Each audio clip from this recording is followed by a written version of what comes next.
Well, hey, everybody. On today's podcast, we're going to be starting up John chapter 11.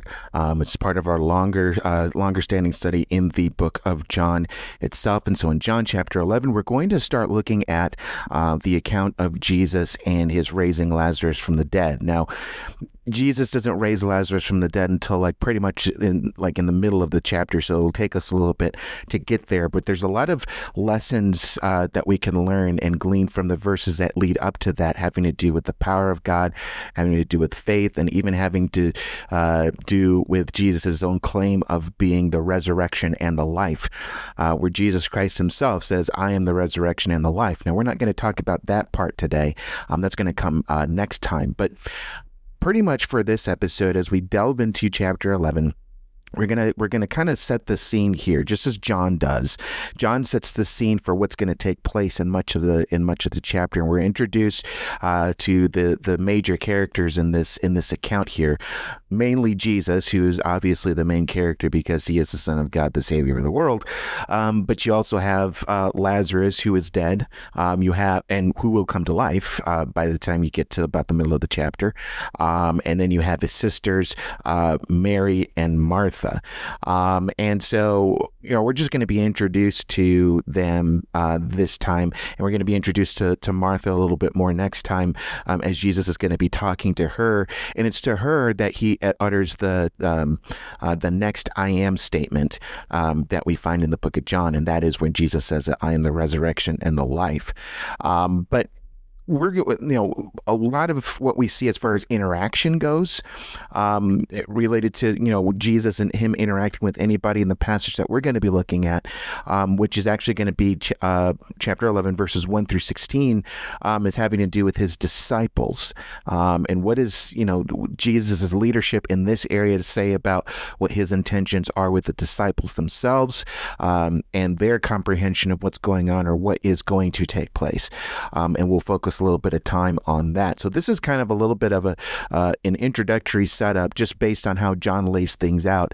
It's going to continue somewhat even in the next passage that we're going to look at next time as well.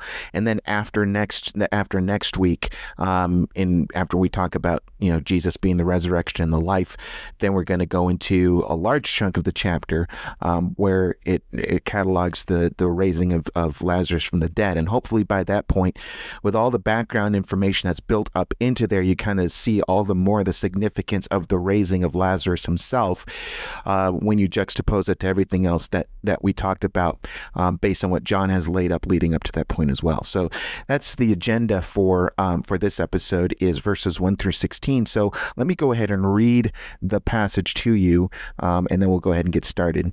This is chapter 11 of John, verses 1 through 16. And it says, "Now a certain man was ill, Lazarus of Bethany, the village of Mary and her sister Martha.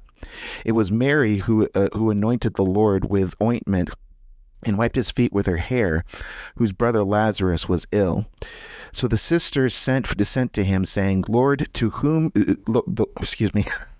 Lord, he whom you love," that's what I meant to say, "he whom you love is ill."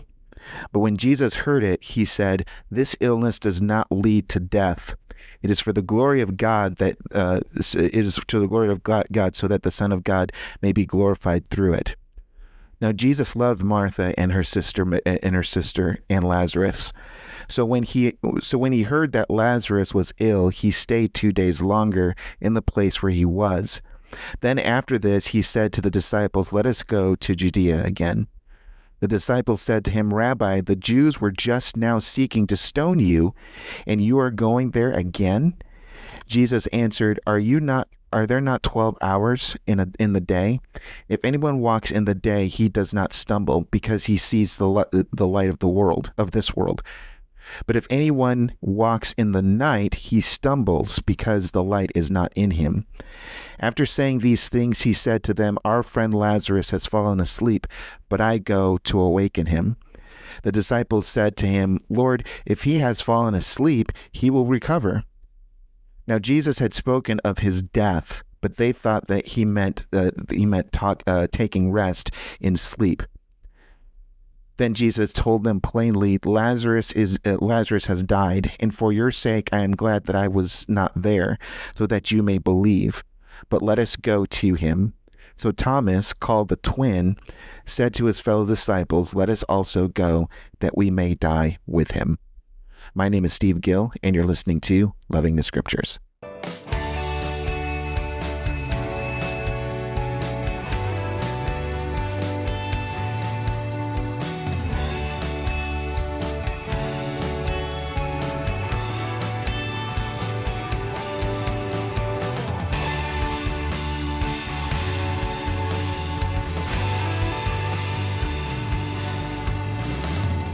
All right, well, before we dive into this text, as normal, we'll go through the normal preliminaries, and that is to tell you that if you enjoy Loving the Scriptures and you haven't done so already, I would strongly encourage you to follow and subscribe my show wherever you listen to this podcast. Also, follow me on X. The handle is @LTScripts. That's LTSERIPTS, which stands for Loving the Scriptures. And also, don't forget to order a copy of my book if you haven't done so already. Signs of the End. What did Jesus say about his own return and the events that point to it? It's a study of the Olivet Discourse, Mark 13, Matthew 24, and Luke 21. As usual, I'll leave links in the episode description. It'll take you to either Amazon.com or BarnesandNoble.com. But of course, if you want to look for the book in other avenues as well, you're certainly free to do that. Whatever you choose to do, I hope you order a copy of the book. I hope you read it, and I hope that you're blessed by it. Okay, so this whole thing of raising Lazarus from the dead and just the setup that we saw and that we encountered in these initial verses, these first 16 verses, we'll go ahead and dive into. So remember where we left off last time. Obviously, where we left off was at the end of chapter 10. Jesus has been saying a lot of things in chapter 10 in two different scenes. One immediately following the whole incident having to do with the blind man, the man born blind, being healed, and then Jesus in chapter 10 talking about the sheep and my sheep hear my voice and that sort of thing. And then narratively, John fast forwards us to another scene in the middle of chapter 10, at the time of the Feast of Dedication, and Jesus continues on with that analogy of the sheep and everything and everything like that. And basically, as he talks about that, as he rounds off that analogy, remember he said that I and the Father are one. And there you see the Jews again picking up stones to stone him because they understood clearly what he was talking about and what claim he was making. He was making a claim that he was God. Now, Jesus, going into Scripture, is pointing out that he has every right to claim who he says to be, because he is indeed the Son of God, and his works are a testimony to that. It testifies to who he is and the fact that he was sent from the Father, and that the people who wanted to stone him have no reason to want to kill him or to have any problem with the claims that he himself is making. And if you remember, the last thing that he said to them, and this is still in the area of Jerusalem. He's saying that in verse 38, but if I do them, that is the works of the Father, the miracles and everything, even though you do not believe me, believe the works, that you may know and understand that the Father is in me and I am in the Father. And then as it says there again, they sought to arrest him, but he escaped from their hands. And then from there in verses 40 through 42, we see Jesus going to the place where John had been baptizing before, which if we understand from earlier in the book of John, way back in chapter 1, we see that was in Bethany, a town called Bethany. And there many people came to him, and then they had many people who believed in him. So there you see a contrast between what Jesus had encountered in Jerusalem and Judea with people who were still looking to kill him, as Jesus still continued to claim deity And obviously the people having a lot of problems with that. But then, as Jesus goes to Bethany and escapes to Bethany, you have people who surround him there, and there you have many people who believed in him. And these were people who didn't have any signs to accompany them. At least that's the impression that you get if we're talking about that encounter. They may have heard about a lot of the things that Jesus did, and who knows, maybe some people did see what Jesus had done in the past or whatever like that. We don't want to spend too much time speculating on that. But if we're going on what is revealed to us in the text itself, not only do they say that John didn't have any signs, but everything that he said about this man is true, but even spending time with them, it seems like a lot of what they got as far as what led to their belief was just them spending time with him and hearing what he had to say. And so you had people who believed there. So there's where we left off. Now, meanwhile, what John does is that he takes us to another place called Bethany. So there are two Bethanys here. One, the Bethany that Jesus is in, the town that Jesus is in right now, and then two, the Bethany that is closer to Jerusalem. In fact, it's a couple of miles from Jerusalem. This is where Lazarus and Mary and Martha, all three of them lived. So we're dealing with two Bethanies. So Jesus is going to eventually make his way from one Bethany to another. But as Jesus opens up this narrative here related to Lazarus, in verse 1 it says, "Now a certain man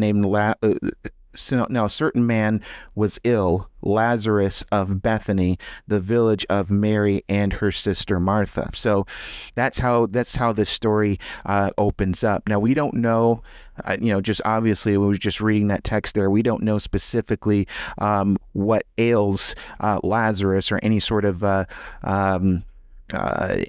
indication as to what specifically led to his death, what specific ailment he was fighting.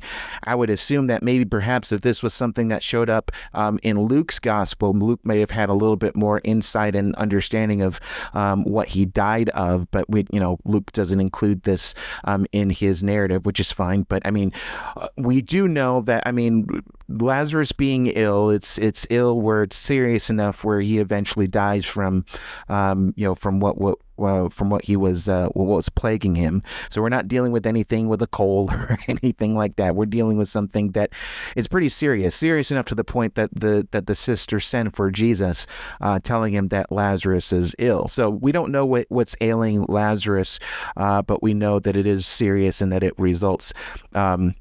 That it does result in his death. Now it says there that it says Lazarus of Bethany, and as I said before, this isn't the same Bethany that Jesus was at.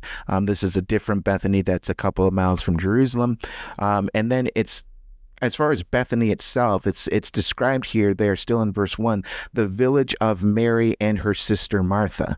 Okay. Now the way this is laid out, it's laid out as if this is really indicates to us that John assumes that his original audience, already knows to a certain extent who Mary and Martha are, and that's not so much how Lazarus is introduced. Because you have, this is the village of Mary and her sister Martha.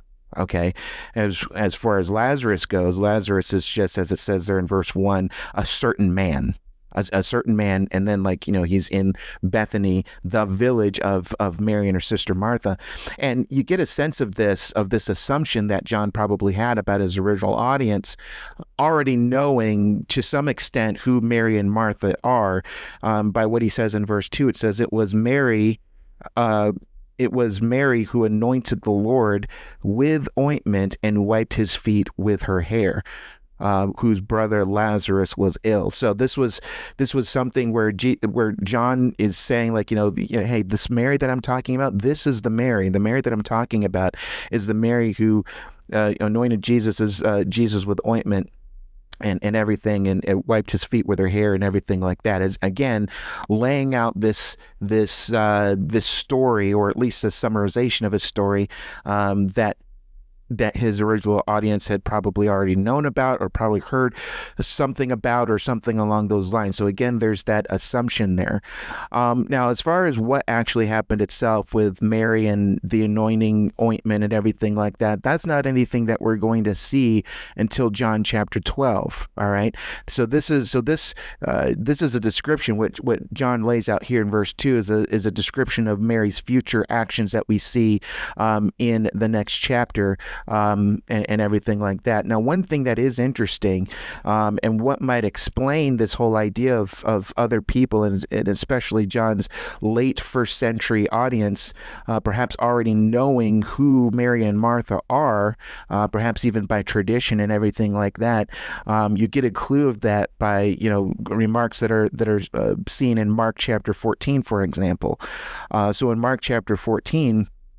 And specifically in verse 9, and this is our Lord talking. This is Mark's version of the anointing that we see in Bethany, the same account that we're going to see in chapter 12 once we get there. But Mark writes of this too, as does Luke, I believe, or is it Matthew? Matthew or Luke is the other one that records the anointing story here, but we see it in Mark. And as Jesus is telling this and, just kind of commending Mary for what she is doing and saying that, this is for my burial.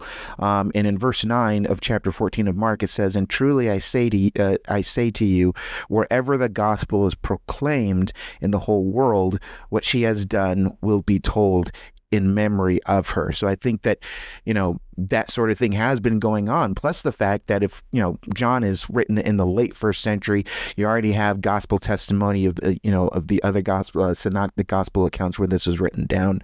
So this is circulating and, people already know that story. And so John makes reference of it here in verse 2 about, and essentially saying this, that Martha, that Mary that you know about, that's the same Mary that I'm talking about right here in John chapter 11. Of course, John wouldn't say, this is what I'm writing in John chapter 11, that sort of thing. But just to give you an idea of, just kind of what we're dealing with here. So in verse 3, it says, "So the sisters sent to him saying, 'Lord, he whom you love is ill.'" Okay, so the sisters send to Jesus. So in other words, they send a messenger to go tell Jesus. And I mean, really, the report, what's sent there is a report on Lazarus's condition, but I think what's assumed is that in giving the report that Jesus would come to them to be with them and to even maybe even perform a healing miracle on Lazarus. It's not just a matter of giving a report. This is pretty much a summons for Jesus to come to them.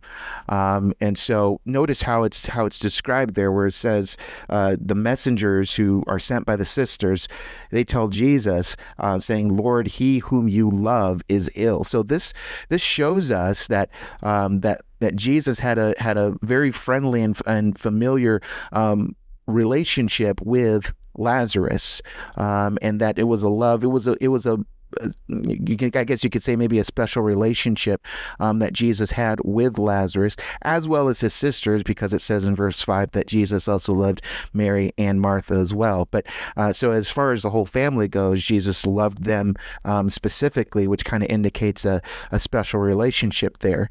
And so because of this, his loving familiarity with them, one might expect something of a more speedy response to the news of Lazarus being ill. And again, the implication is this is an illness that is serious. And we know that it's serious from a reader's perspective because ultimately we see that Lazarus dies.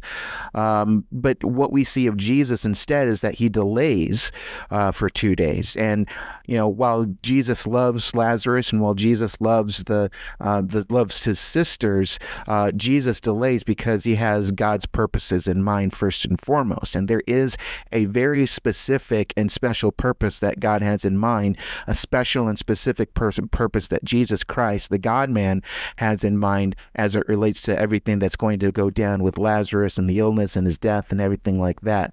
And so in response to this, Jesus already has this whole thing mapped out. And this isn't anything. The news about Lazarus being ill and his eventual death that would happen isn't anything that takes Jesus by surprise. It's not anything that shocks him or anything like that, because he already has everything mapped out here. And you get a sense of that when you read verse 4, where it says, but when Jesus heard it, he said, "This illness does not lead to death. It is for the glory of God, so that the Son of God may be glorified through it." That's basically what you have going on there. All right. So that's his response to this whole thing. So, so he says that this doesn't lead to death. Notice, he says this illness does not lead to death, but we do know that Lazarus did die. Jesus himself will say so a handful of verses later. He'll say that Lazarus is dead. So obviously, Jesus is speaking. Jesus is speaking with about the immediate resurrection of John the Baptist. He's speaking with that immediate resurrection in mind, what he's about to perform after 4 days. So in other words, this doesn't lead to permanent death, at least permanent death, not yet. The only thing that let's put it this way, what we're really going to see as far as Lazarus goes, is just him being out of commission for 4 days. But as far as permanent death until the ultimate resurrection at the end of the age, that's not in the cards for Lazarus right now. This doesn't lead to his permanent death yet. That's what Jesus is talking about there. But notice again the purpose that Jesus lays out in all of this when he says this. So again, he says in verse 4, "This illness does not lead to death. It is for the glory of God, so that the Son of God may be glorified through it." Okay, so that's the purpose. Now that should sound familiar to you, because again, if we're talking about this being done for the glory of God, this is very much like the motivations that are disclosed by Jesus when it came to when he was about to heal the blind man, the man born blind, in John chapter 9. Remember in chapter 9, and it was at that very beginning point of that chapter, specifically in verse 3, where Jesus was saying here, and this was after the disciples asked, was it this man who sinned or his parents that he was born blind?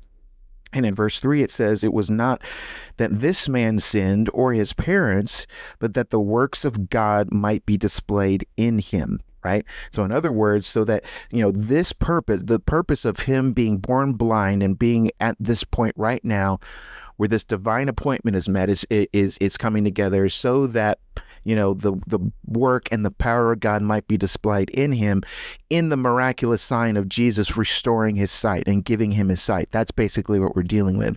And in the same way as it relates to the illness of Lazarus and ultimately his death, again, you can maybe, like I said, how I described this in chapter 9 before is a divine appointment. I think that in a certain way, we can say the same thing with this. This is all a part of the divine appointment and a part of God's divine calendar where this happens to Lazarus. And the reason why this is happening is so that the glory of God may be manifest in all of this, i.e., God's power God's power over death, and raising Lazarus from the dead can be manifest, and therefore he can be glorified.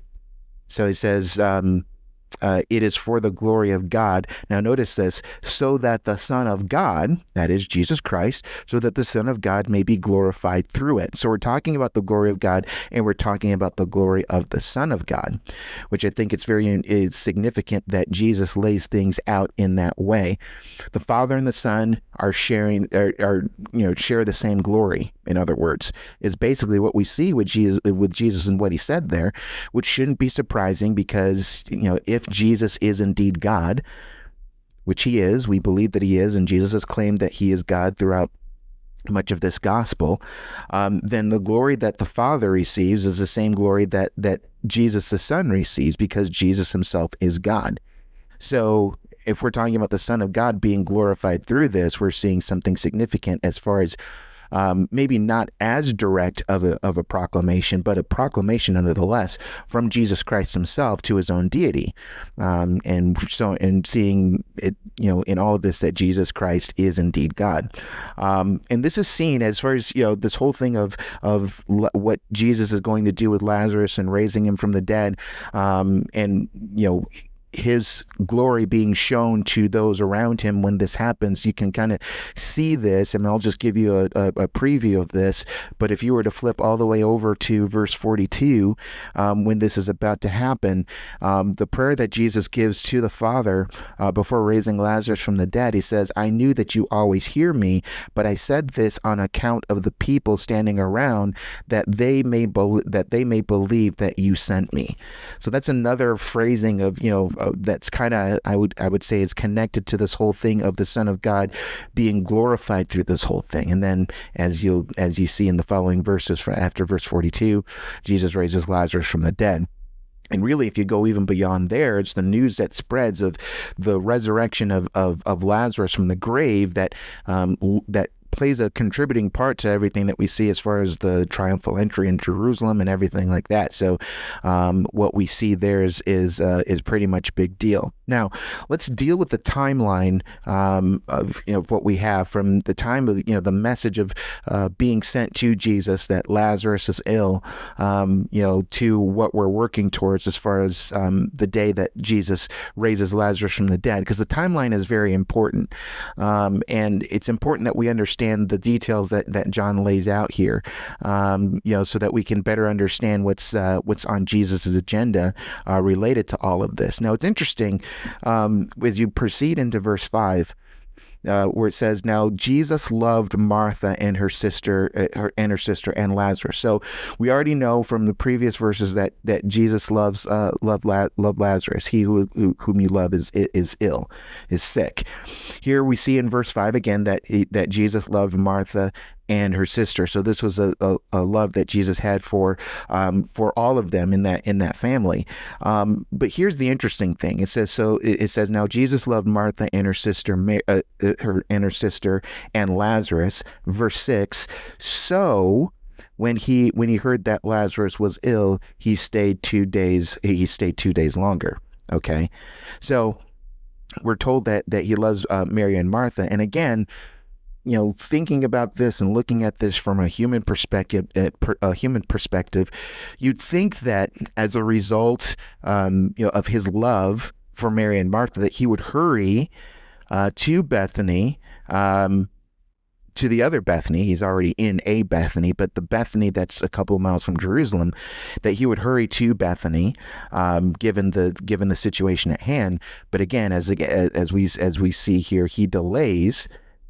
And all of this, the delay that we see there, that we see of Jesus here, is connected to the love that he has for Mary and Martha, which I think is very interesting. He loves Martha and her sister. Verse 6. "So when he heard that Lazarus was ill, he stayed 2 days longer in the place where he was," which was the other Bethany. So 2 Bethanies, he's staying in his Bethany and not venturing into the other Bethany until after 2 days. Now, it's important to understand here, because when people read this text, I think people might get some sort of an understanding, I believe an inaccurate understanding, that Jesus delaying, it's because that because of Jesus' delay that Lazarus dies. But that's not really the case. Jesus' delay didn't result in Lazarus dying. Again, understanding what we're dealing with as far as where he is, the messengers, it probably took the messengers about a day. It's kind of the estimate that a lot of people have as far as it relates to the time it would take for them to go from the Bethany near Jerusalem to the Bethany that Jesus is currently at. So if we're talking, and again, what we understand is that when Jesus, and we'll see this later on in the chapter, when Jesus comes to Bethany, we learn that Lazarus has already been dead for 4 days, right? So the messengers it probably took them a day to get to Jesus. So when Jesus arrives in Bethany, and we know that Lazarus has been dead for 4 days, what we conclude is that Lazarus may very well have died. May very well have died within the day that the messengers were sent to Jesus. So within that day, that first day when the messengers are making their way to Jesus, Lazarus probably already died. It's not a matter of they get to Jesus, they tell Jesus that Lazarus has died, and then Jesus says, let's wait 2 days, and in his own mind thinking within those 2 days Lazarus is going to die. That's not how it's kind of laid out. If you do the math of the days there, it's in all likelihood what we're dealing with here is that Lazarus died within that day after the messengers were sent. Okay, and so here's the question then. Why the delay? What's the deal with the delay? Well, number one, it's important for Lazarus to be dead for 4 days, so that when Jesus actually does this miracle and he raises Lazarus from the dead, that eliminates any sort of confusion that might exist between resurrection and resuscitation, because some people might say, well, was he really dead, and was it just something where he just revived or something like that? Now, attached to that, there was a rabbinical tradition that existed during that time. Not necessarily saying this was a biblical tradition, but this was a tradition nonetheless that many of the rabbis had, and that is that the spirits of dead people hovered over hovered over their own bodies for like 3 days in hopes of possibly returning to the body and being alive again. So after those 3 days, according to this tradition, there's no possibility of that person to be brought back or to wake up or that sort of thing. So when it comes to that fourth day, we're talking about Lazarus being dead. He is dead. You remember, I think it was at the end of last episode where I said I emphasized the whole thing of Lazarus being dead, and I would explain why I emphasize the fact that Lazarus is dead, and that's the reason why I'm saying that, is that there's no argumentation here that anybody can give after we're talking about 4 days in the grave of that, oh, well, Lazarus wasn't really dead, he just resuscitated or revived or something like that. When you're into the fourth day, I mean, the body has gone into decomposition. You can smell those things if you were to walk in the tomb or something like that. Not that anybody really did, but when somebody's dead for 4 days, that is the indication, yes, that person is dead. So it brings out all the more the legitimacy of the power of God at work in that particular situation. So that's one reason. And then the second reason goes back to what we talked about before. Again, if this is connected to Jesus's love for Mary and Martha, the reason for his delay is because he loved them both, and that he wanted them to see his glory. And that sort of thing. If you were to go, back into verse 41, and again, we'll talk about this when we get there. But in verse 41, where it's talking about, so they took away the stone. Jesus lifted up his eyes. Verse 40, Jesus said to Martha, "Did I not tell you that if you believed, you would see the glory of God?" And so I think that that's really an act of love and grace to somebody like Martha, whom he loves. And the Lord loves to reveal himself and to show his glory to the people that he loves for many different purposes. In many cases, it might be to even strengthen their faith, which is something that I believe he sets forth even for his disciples. But the whole thing of being there after Lazarus has been dead 4 days contributes to that whole thing of letting his glory be shown for what it really is.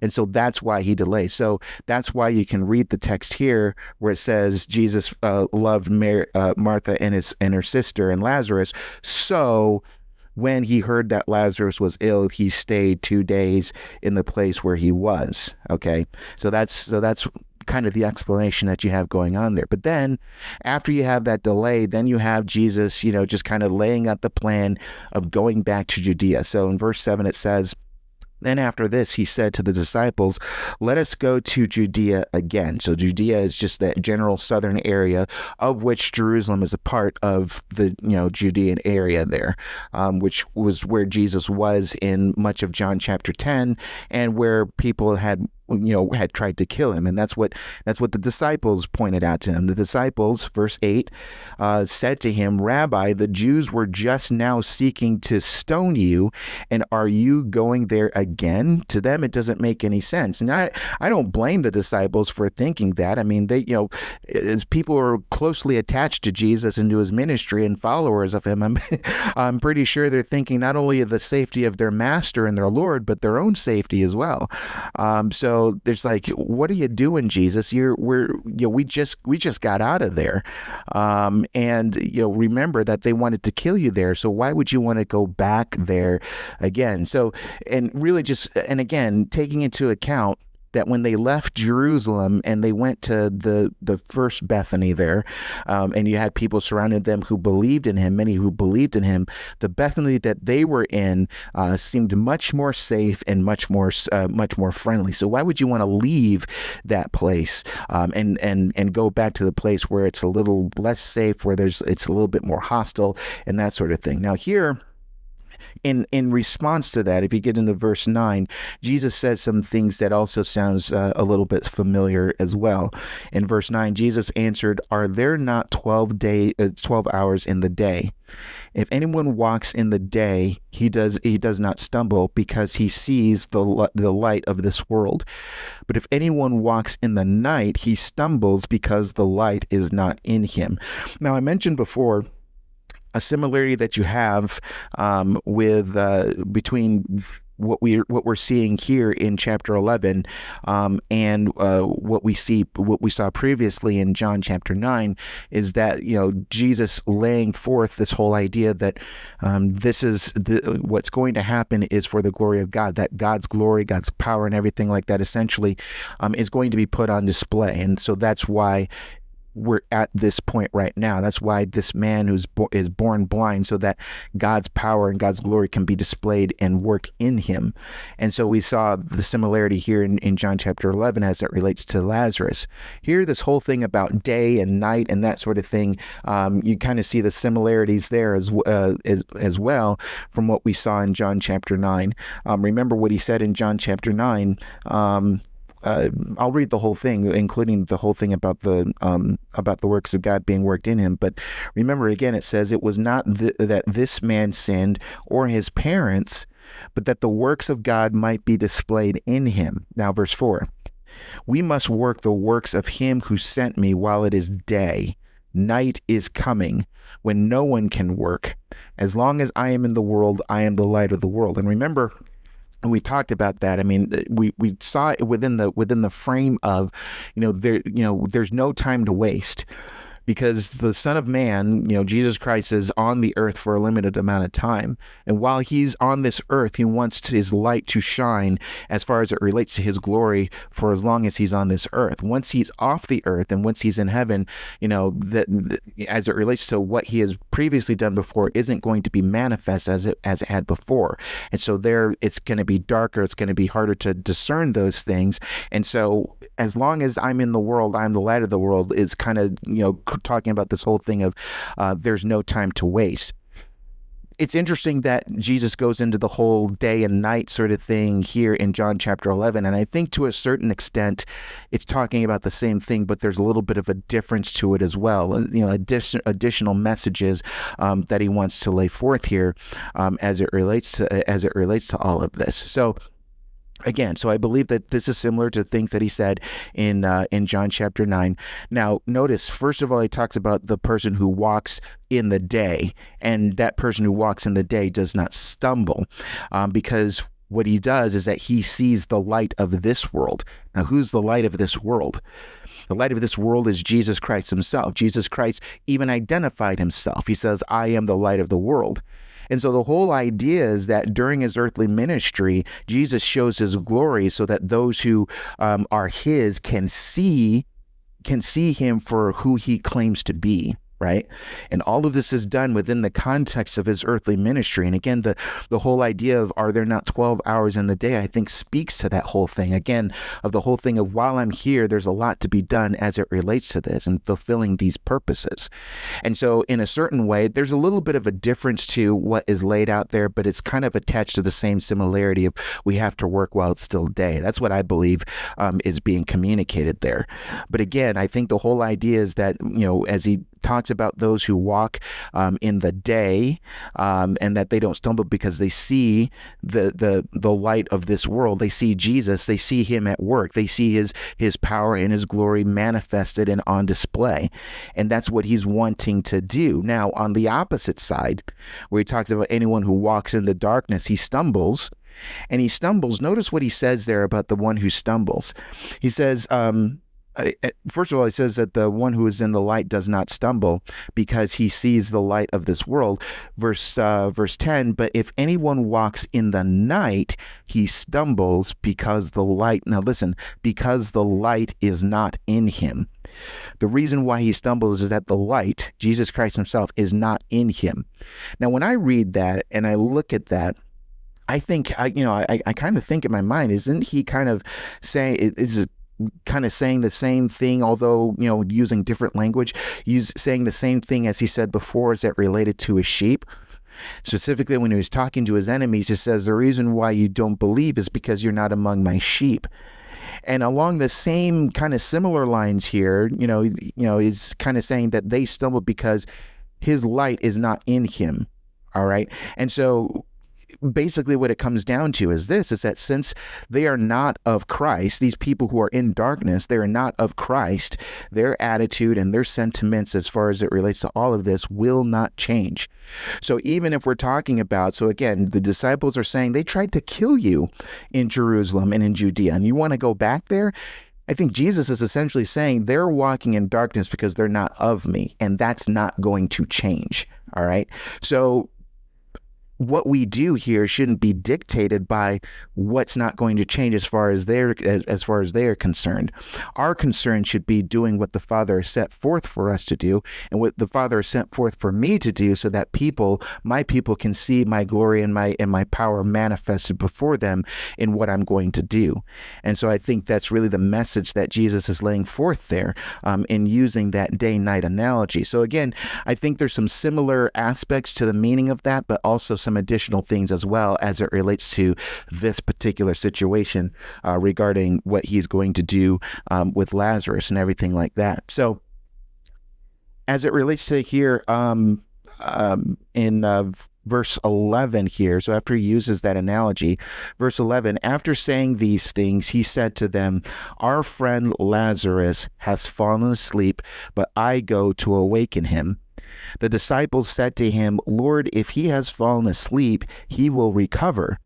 Now Jesus had spoken of his death, but they thought that he meant taking rest in sleep. So there you see kind of this whole thing of the misunderstanding that the disciples themselves have in this whole thing. Now this whole thing about falling asleep or being asleep, that's not unusual language in that time and in that part of the world. Falling asleep, even if even if you think about other places of Scripture, you might think, for example, in 1 Thessalonians chapter 4, I don't want you to grieve about those who have fallen asleep. What's he talking about? That's death. That's just a euphemism for death. So the same thing here. When Jesus talks about Lazarus falling asleep, that's a euphemism for death. That's saying that Lazarus has died. But his disciples misunderstand. They say, well, maybe we should leave him alone. If he sleeps, he will recover. So that seems to indicate that they probably didn't really fully understand what he was saying in the previous verses, in verses 9 and 10, so there might be a lot of misunderstandings going around as it relates to what Jesus says and what the disciples were receiving and hearing and that sort of thing. But another thing, Jesus says plainly there, once we get into verse 14, it says, then Jesus told them plainly, Lazarus has died, and for your sake I am glad that I was not there, so that you may believe. Okay, so he just comes out and tells them plainly that Lazarus is dead. He's died. Now, note here, the original message from the sisters that were sent with these messengers is that Lazarus is ill. By the time they leave, Lazarus hadn't died when the message was sent. Jesus, though, knows that Lazarus is dead, is now dead. Nobody announced his death to Lazarus's death to Jesus, but Jesus already knows that Lazarus has died. And the reason for that is because he knows the divine plan in place to show his glory. So you see even the sovereignty of God as it relates to his workings of power and lining everything up so that he can reveal in a very specific and special and magnificent way who he is. And so all of this is in the plan of God. All of this is in the hands of God, and he's orchestrating the details here. And he himself even knows that Lazarus is dead, because he already knows the plan. Now, notice what he says there. In addition to saying that Lazarus has died, he says Lazarus has died. Then verse 15, and for your sake, I am glad that I was not there, so that you may believe. So he's glad for their sake. He says, for your sake, I'm glad that I was not there. Now, again, he's glad because Christ's glory is going to be on full display when he raises a man who has been dead for 4 days, is raised up. That's why he's glad that he wasn't that he's not there, because again, all this rolls out to the chronological days and how this works out, so that when it comes to Jesus raising Lazarus from the dead, the glory that is displayed given the circumstances is on full display, and gives that much more of a powerful message of the fact that Jesus has authority over death. That's why he can say, even for the disciples, I'm glad that you're not there. Because again, when he raises Lazarus, keep in mind that Lazarus has been dead for 4 days. Okay. And so in that display, again, we connect that whole thing to, the whole thing of Jesus delaying for those 2 days so that it can lead up to 4 days by the time he reaches Bethany, for the love of Mary and Martha, as we discussed before, but also in addition to that, as it relates to his disciples, I'm sure that there's a love aspect to this as well, because he wants to, out of love, show his glory to them as well. But here specifically in this text, it says, he gives a specific reason. He says, so that you may believe. That's the whole idea. I'm glad that this is working out the way that it is, so that when you see this, you may believe. Now, here's the thing. I don't think when Jesus says, so that you may believe, he's saying this because the disciples are skeptical about Jesus and who he is. Jesus isn't implying that the disciples had the same kind of unbelief that his enemies did. Okay, that's not what we're talking about at all. Even when we come to the first disciples that initially started following him back at the beginning of the Gospel of John, remember, in Cana, when Jesus had changed the water into wine, it says that his disciples believed in him. That's in chapter 2, verse 11. And much later than that, and even after, but before even this, what we see here with Lazarus here, keep in mind that Peter already acknowledged that Jesus is the Christ, the Son of God, back in Matthew chapter 16. I believe it's in verse 16 as well. So it's not a matter of, Jesus laying this out so that these skeptical, unbelieving disciples can really come to believe, but it's a matter of a confirming faith, or maybe another way of putting it is this is done so that their faith can be strengthened. Basically, that's what we're talking about there as far as it relates to his disciples. And so Jesus saying, I'm glad that for your sake that you weren't there, so that you may believe. All right. And so with all of this in mind, again, if you haven't got the point now, I don't go back and read again so you can see and understand that what Jesus and what God is setting up there on this divine calendar is so that, it can be unmistakable, the glory and power of God on display for others to see, for the upbuilding of their faith, and that sort of thing. And that's what we have going on here. And so With that in mind, he says there at the end of verse 15, but let us go to him. Not a lot in that sentence, but I do want to point something out that just jumped out at me as I was studying this passage. Where he's saying, but let us go to him, that's just something. Let us go to him, not let us go to the family, as everyone else was doing at that time. I mean, as we're going to read in the later texts, when we start exploring those, what we see is, Mary and Martha, who are, have people surrounding them and consoling them in their grief and that sort of thing. And, when Lazarus died, that's what they can do. They go and they surround the family. They go to the family to comfort and console them in this long period of time of grief. And that I'm not saying that to criticize them or anything like that. That's just natural, and that's all that they can do. But they're not ones who, we're going to go to Lazarus. That's not the whole idea. The whole idea is for them to go to the family for the sake of comforting them. I just think it's very interesting and very significant that Jesus says, let us go to him, because it just seems like unusual language given the circumstances. In the event of a death, I think the whole idea and the mindset is let us go to the family. But again, what's being laid out here, again, as I said, is a whole setup of what we're going to see as it relates to Jesus, who's going to raise this man Lazarus from the dead. So Jesus goes to Lazarus because there is already an intention to raise him from the dead.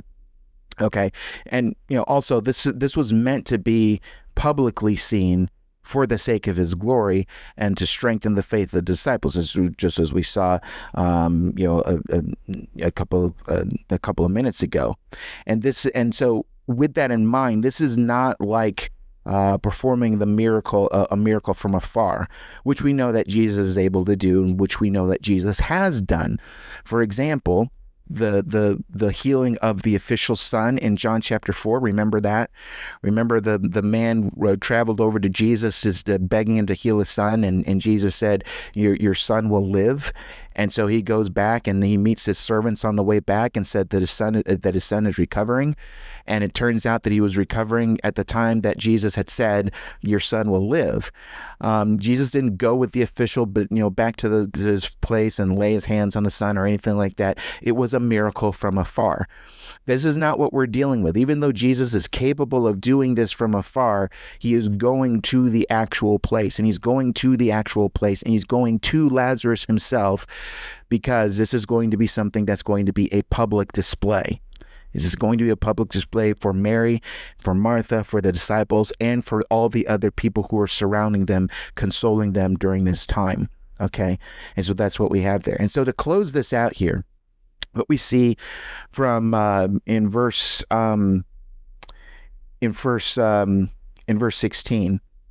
So Thomas, called the twin, said to his fellow disciples, let us also go, that we may die with him. So the disciples had been saying, hey, why are we going back to Judea? They're trying to kill you there, and you're wanting to go back there. And so even though Jesus lays out this whole thing of, I'm doing this, for your sake and everything like that, they still have this idea of death in mind, especially Thomas, who says this whole thing, let's go and die with him. Now, when it comes to Thomas, a lot of times we think about Thomas, and what he's best known for, and what he's often known for, is being the doubter, the doubting Thomas, based on actually from the book of John, which we'll get to much later, obviously, in our study of John, where Thomas himself disbelieves in the whole resurrection. He says, unless I put my finger in his hands and his sides, I will not believe, that sort of thing.